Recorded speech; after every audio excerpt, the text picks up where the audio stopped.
3.1의 6절 비구조 요소입니다. 비구조 요소라는 것은 Non-Structural Component입니다. 차양, 장식탑, 비내력벽, 기타 이와 유사한 것으로 횡력 저항에 영향을 미치지 않는 구조물의 구성부재입니다. 예를 들어서 조적 체운벽, 메이슨리 인필 월인 경우에 비구조 부재로 설계가 되지만은 구조물의 횡력 저항 능력에 미치는 영향이 크므로 구조물의 내진 성능 평가 시에는 해석 모델에 포함을 해야 됩니다. 다음과 같은 조적 체운벽의 파괴인데요.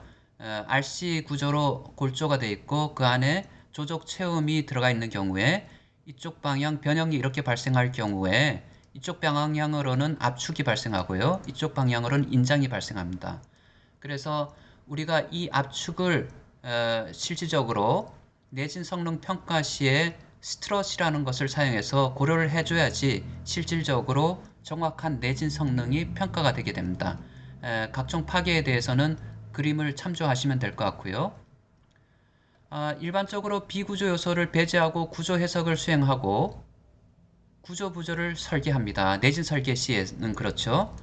하지만은 내진 성능 평가에서는 이러한 비구조 요소를 반드시 고려해서 내진 성능 평가를 하여야 됩니다.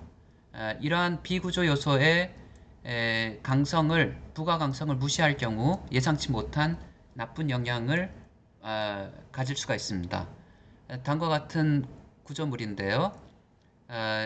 프레임만 고려했을 때랑 안에 이러한 허리벽을 고려했을 때 이 기둥이 실질적인 길이가 다음과 같이 작동하는 장주로 거동하는 것이 아니라 단주로 거동하고 단주인 경우에 다음과 같이 X자 전단 파괴가 발생하는 것을 볼 수가 있습니다.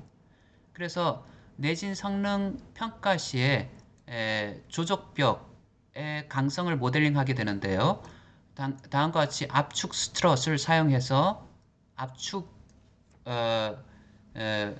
다음과 같이 하중이 발생할 경우 변이가 다음과 같이 발생하게 되고요. 압축력이 발생하게 되는데 압축 거동을 등가 스트럿 모델을 사용해서 초기 단계에서는 골조와 일체로 거동을 하게 되고요. 그 다음 골조와 조적벽이 분리된 이후에는 압축 스트럿 거동을 하게 됩니다. 실제 거동과 압축 스트럿을 사용한 거동을 모델링하여 넣게 됩니다. 다음 그림은 도카치해역 지진 1968년 미와사 상고의 단주의 전단 파괴를 나타내는 것을 볼 수 있습니다. 경사 전단 파괴가 발생하게 되고요. 단주, 다음과 같은 조적벽에 의해 가지고 기둥이 단주가 되고 이 전단 철근의 간격은 200mm 였다고 합니다. 다음과 같은 경우에 있어 가지고 프레임이 있고요. 골조가 있고 수벽과 화단벽이 있게 되는데요. 이 갭을 두어 가지고 실질적으로 조적벽과 수벽이 기둥을 단주로 만들지 않도록 하고 있습니다. 비구조 요소의 내진 설계가 필요한 대표적인 이유를 열거하면 다음과 같습니다. 비구조 요소는 8장에서 자세히 설명을 하게 되는데요. 일단 첫 번째 건축물의 기능 유지입니다. 중소지진에 의해 일 경우에 건축물의 기능 유지는 중요한 성능 목표입니다. 작은 지진이 발생했을 때도 구조물은 성능을 유지하여야 됩니다. 근데 대부분 건축물의 기능을 유지하는 역할을 하는 것이 비구조 요소입니다. 따라서 비구조 요소가 충분한 내진 성능을 확보를 해야 되고요. 일반적으로 경험에 따르면은 건물의 거주자는 칸막이, 창문, 문, 기계 설비 등 비구조 요소의 손상에 공포를 느낀다고 합니다. 이러한 경우 비구조 요소의 손상이 복구되거나 교체될 때까지 건물을 사용할 수가 없습니다.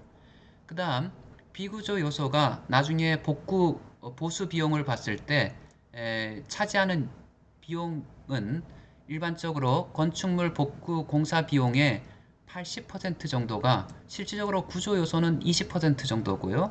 복구 비용으로 비구조 요소를 포함한 그 외 요소가 80%를 차지한다고 합니다. 따라서 보수 비용을 고려했을 때도 비구조 요소가 손상을 덜 입어야 되고요. 그 다음에 지진 시 피난 경로 확보입니다. 비구조 요소 같은 경우에 있어서 건축, 기계, 전기, 비구조 요소가 낙하하는 경우에 있어서 위험하고요. 또 피난 경로를 막아버릴 수 있기 때문에 피난 경로 상에 있는 비구조 요소에 대해서는 내진 설계가 필요합니다. 큰 변형에 의해서 탈출구가 봉쇄된 경우고요. 이러한 경우 주변에 큰 강성을 넣거나 혹은 완충제를 사용해서 피난로를 확보하는 것이 필요합니다.